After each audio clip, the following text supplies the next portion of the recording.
Hi everyone, in this video I will try to show you how to use EV3 touch sensor with Scratch.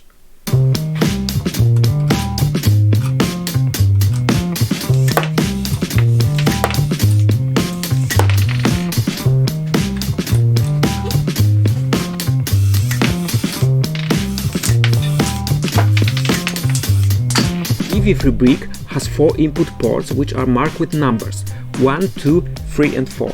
You need to connect the sensor to one of these inputs. We can use the touch sensor in Scratch in two ways. The first way is to use the hat block when one button pressed. 1 means the first port number. You can use more sensors by connecting them into the different ports. The second way is to use button 1 pressed block.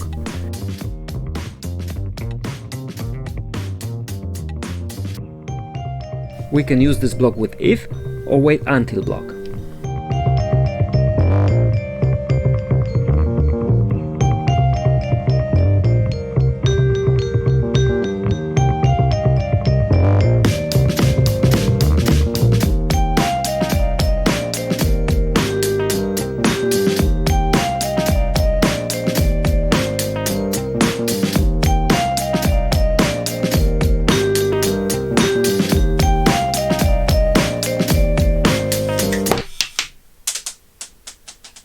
In the next video I will show you how to use ultrasonic sensor, so don't forget to subscribe.